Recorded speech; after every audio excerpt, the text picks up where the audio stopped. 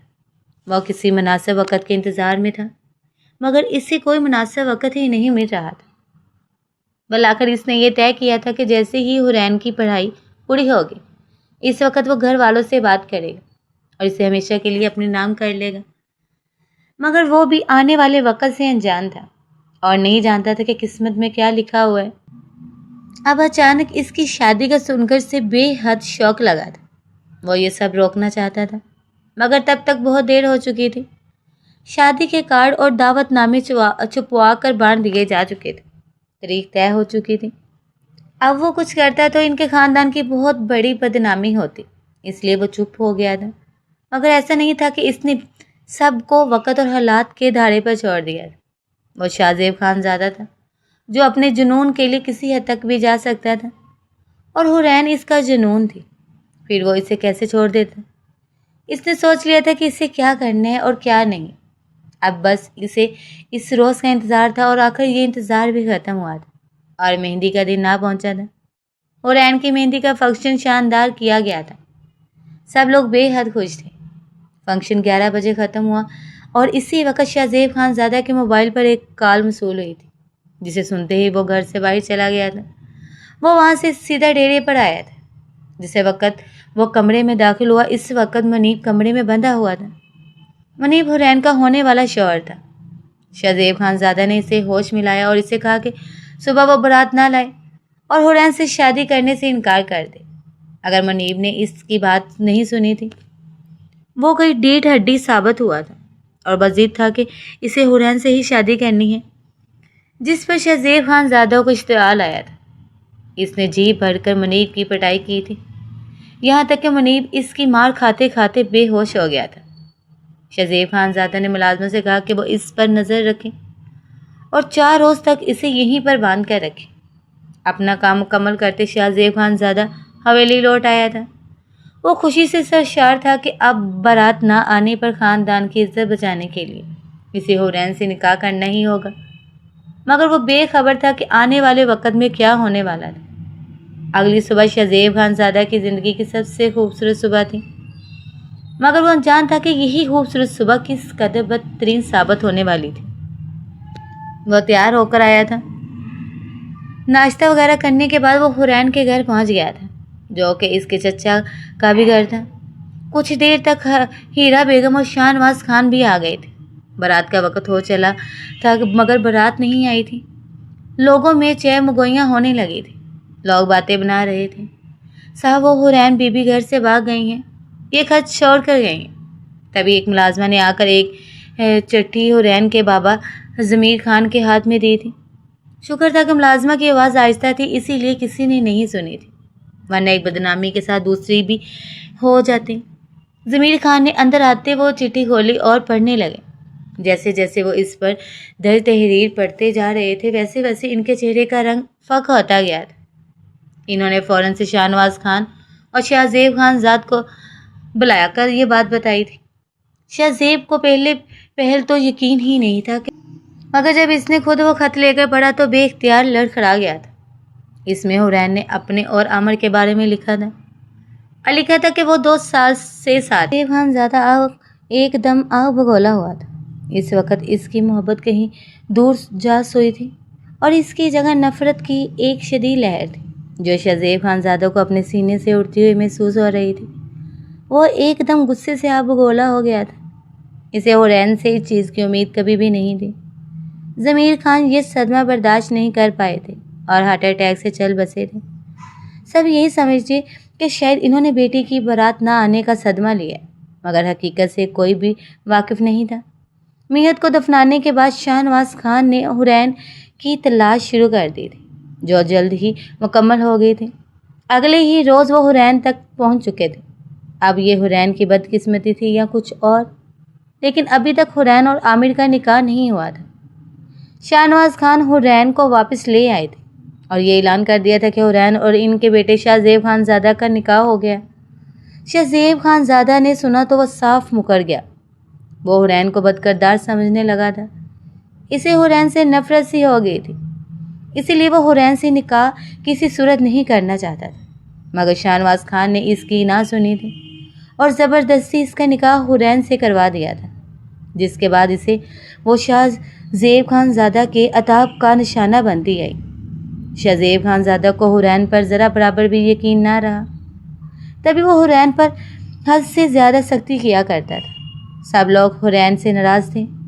حورین کی ماں، شاہ زیب کے ماں باپ، کوئی بھی اس سے بات نہیں کرتا تھا۔ شاہ زیب خان زادہ اس سے بات تو کرتا تھا مگر انتہائی زہر خند اور نفرت بھرے لہجے میں۔ وقت گزرتا گیا اور ان کی شادی کو 1.5 مہینہ گزر گیا تھا۔ شاہ زیب خان زادہ کا رویہ دھوپ چھاؤں جیسا تھا، کبھی کبھی وہ نرم ہو جاتا تو کسی لمحے بے انتہا سخت اور روڈ۔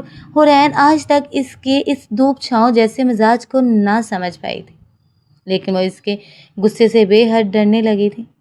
وہ پورا دن کمرے میں اکیلی بند رہتی تھی۔ شاہ زیب خان زادہ گھر ہوتا تو وہ اس سے باتیں ورنہ باتیں کیا کرنی تھی، وہ اسے بس مسلسل ڈانٹتا ہی رہتا تھا۔ ان دونوں کے درمیان 1.5 مہینہ گزر جانے کے باوجود بھی کوئی تعلق نہیں ہوا تھا۔ وہ اب تک اسی فاصلے پر کھڑے تھے جتنے اول روز سے تھے، اور آئے 1.5 مہینے بعد وہ وقت بھی آ گیا تھا کہ جب اس کے شوہر نے اس سے اس کی پاک دامنی کا ثبوت بھی مانگ لیا تھا۔ وہ ساری رات وہیں ٹھنڈ میں بیٹھی روتی رہی تھی۔ شاہ زیب خان زادہ کے سخت رویے کے بعد اس کا دل چاہ کر بھی اس کی طرف مائل نہیں ہو رہا تھا۔ رات کو روتے روتے نہ جانے کس پہر اس کی آنکھ لگ گئی تھی اور وہ صبح تک شدید ٹھنڈی پڑ چکی تھی۔ شاہ زیب خان زادہ کی آنکھ حسب معمول وقت پر کھل گئی تھی۔ اس کی نظریں پہلی فرصت میں صوفے پر گئی تھی جہاں روزانہ حورین سوتی تھی، مگر اس وقت وہ خالی تھی۔ شاہ زیب خان زادہ ایک جھٹکے سے اٹھ بیٹھا تھا۔ یہ کہاں چلے گئی اب؟ شاہ زیب خان زادہ نے خود کلامی کی اور تیزی سے بستر سے نکلا تھا۔ عین اسی وقت اس کی نظر دیوار کے ساتھ سکڑی سمٹی حورین پر پڑی تھی۔ شاہ زیب خان زادہ ایک دم پریشان ہوتے اس کی طرف لپکا تھا۔ اس نے اس کے قریب جاتے اسے ہلایا تھا، مگر وہ اٹھنے کی بجائے اس کی باہوں میں ہی جھول گئی۔ شاہ زیب خان زادہ نے اسے لا کر بیڈ پر لٹایا تھا۔ اس کا جسم سخت ٹھنڈا پڑا ہوا تھا اور ہونٹ بھی نیلے ہو چکے تھے۔ اس پر بستر اٹھاتے وہ الماری کی جانب آیا تھا اور وہاں سے کمبل نکال کر بیڈ کی جانب آیا تھا اور اس پر کمبل اوڑھایا تھا۔ پھر موڑتے کمرے کا ہیٹر آن کرتے اس کی اسپیڈ بڑھائی تھی۔ اس کے پاس بیٹھے وہ حورین کے ہاتھ پیر رب کرنے لگا تھا۔ حورین کی اتنی خطرناک حالت آج سے پہلے کبھی نہیں ہوئی تھی۔ شاہ زیب خان زادہ سب کچھ بھول بھال کر اس کی دیکھ بھال کرتے اسے ہوش میں لانے کی ناکام کوشش کرنے لگا تھا، مگر اسے ہوش آنے کا نام ہی نہ لے رہا تھا۔ شاہ زیب خان زادہ نے اس کے کپ کپاتے ہوئے نیلے لبوں کو دیکھا تھا۔ اس کے پاس بس ایک یہی طریقہ بچا تھا، مگر وہ ایسا کرنا نہیں چاہتا تھا۔ وہ عجیب سی کشمکش میں مبتلا ہو چکا تھا۔ دل و دماغ میں ایک عجیب سی جنگ چھڑ گئی تھی۔ اسے سمجھ ہی نہ آ رہا تھا کہ کس کی سنے اور کس کی نہیں۔ دل کہہ رہا تھا کہ آگے بڑھ کر حورین کی جان بچا لو، وہ کہ غیر نہیں، وہ تمہاری محرم ہے، جبکہ دماغ میں حورین کا دیا گیا دھوکہ یاد آ جاتا تھا اور وہ اسے حورین کی طرف بڑھنے سے روک دیتا تھا۔ مگر دل و دماغ کی لگی ہوئی اس جنگ میں جیت دل کی ہی ہوئی تھی۔ دل کا فیصلہ دماغ کے فیصلے پر سبقت لے گیا تھا۔ شاہ زیب خان زادہ سب کو بھول بھال کر حورین کے قریب ہوا تھا اور اس کے لبوں پر جھکا تھا اور اس کے لبوں کو اپنے لبوں کی دسترس میں لیتے وہ اس کے ٹھنڈے بڑھتے وجود میں اپنی گرم گرم سانسیں انڈیلنے لگا تھا۔ کچھ دیر تک وہ ایسے ہی رہا تھا۔ جب اسے لگا کہ حورین کی سانسیں بحال ہو گئی تو وہ اس سے دور ہوا تھا، مگر حورین کا جسم ابھی تک کپ کپا رہا تھا۔ شاہ زیب خان زادہ اٹھ کر کھڑا ہوا اور اپنی شرٹ اتار کر دور اچھالی تھی۔ پھر وہ حورین کے ساتھ بستر میں گھس گیا تھا۔ 2 مہینے بعد ڈاکٹر کیا ہوا ہے؟ میری وائف کو وہ ٹھیک تو ہے نا؟ شاہ زیب خان زادہ نے بے چینی سے پوچھا تھا۔ اس کی بے چینی اس کے چہرے سے عیاں تھی۔ جی mister Khanzada, she is fine, گھبرانے کی کوئی بات نہیں، ڈاکٹر نے مسکراتے ہوئے کہا تھا۔ ایسے کیسے گھبرانے کی بات نہیں ہے، اسے صبح سے وامٹنگ ہو رہی ہے اور چکر بھی آ رہے ہیں، ابھی وہ چکر کی وجہ سے ہی بے ہوش ہوئی ہے، آپ پلیز اچھے سے چیک اپ کریں، شاہ زیب خان زادہ نے کہا تھا۔ میں نے اچھی طرح سے چیک اپ کیا ہے مسٹر خان زادہ، میں نے کہا نا کہ گھبرانے کی کوئی بات نہیں ہے، ایسی حالت میں ایسا ہوتا رہتا ہے، اٹس نارمل، ڈاکٹر نے کہا۔ کیا مطلب آپ کا؟ میں کچھ سمجھا نہیں۔ شہزیب نے نہ سمجھی سے پوچھا تھا۔ آپ کی وائف پریگننٹ ہے، ڈاکٹر نے اسے خوشخبری سنائی تھی، جسے سنتے شہزیب خان زیادہ اسی وقت سجدے میں گر گیا تھا۔ اس نے خدا کا لاکھ لاکھ شکر ادا کیا تھا کہ اس نے اسے کسی بڑی آزمائش سے بچا لیا تھا۔ اس روز حورین کے قریب ہو کر اسے حورین کی پاک دامنی کا علم ہو گیا تھا۔